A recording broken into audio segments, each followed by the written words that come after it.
Ladies and gentlemen, the Secretary and the Minister will now sign the agreement. On October 8, 2008, Secretary of State Condoleezza Rice and External Affairs Minister Pranab Mukherjee inked a groundbreaking civil nuclear cooperation agreement between India and the United States. It was the culmination of a process that began in Washington in July 2005, when Prime Minister Manmohan Singh and President George Bush said they would seek full nuclear energy cooperation. The agreement was the clearest signal that the relationship between the two giant democracies had entered a different realm after decades of mistrust. This documentary offers a rare inside look at what went on in Washington from the time the treaty was first floated to the day it became reality. And the people who tell this story are individuals in the United States who were intimately involved with the agreement.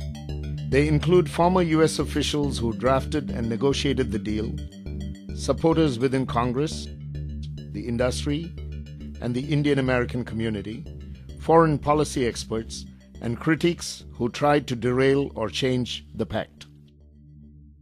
Way back in the 1950s, when there was a lot of enthusiasm about nuclear power and its civilian applications, and not so much concern about proliferation, the United States pursued a policy of helping countries to acquire nuclear expertise and the facilities that could be used for power generation. This was President Eisenhower's Atoms for Peace plan, and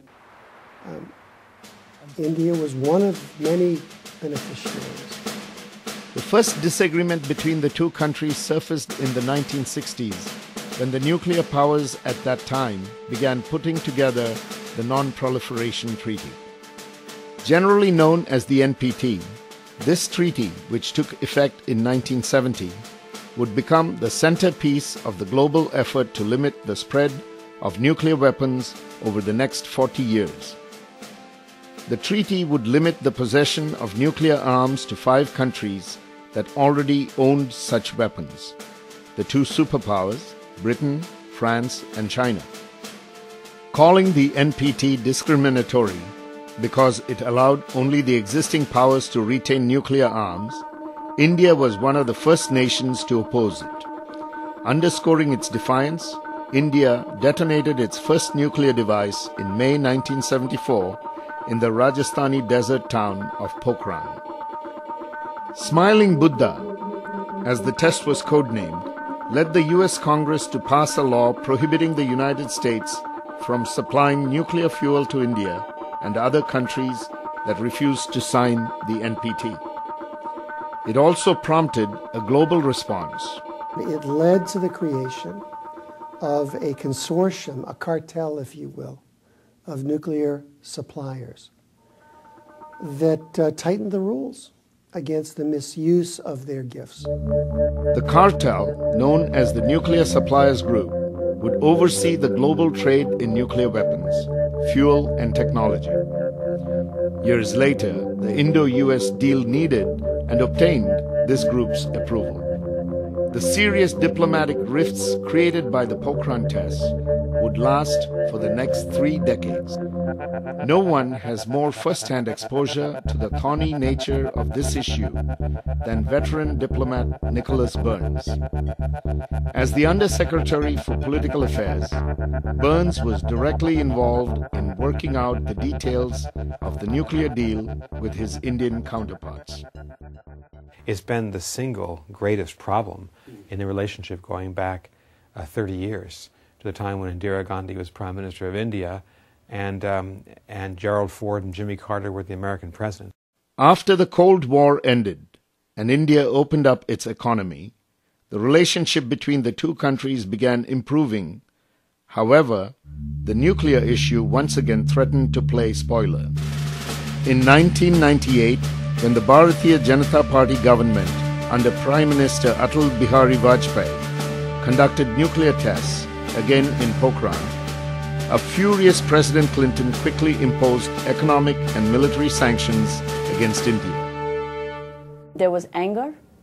There was frustration, of course, within the government, but there was anger with industry because they couldn't believe that they, just when things were looking good for them, that India was turning into a great market for them, that they would have this huge thing, literally, as they say, blow up in their own faces, because now they were having problems with doing business with India.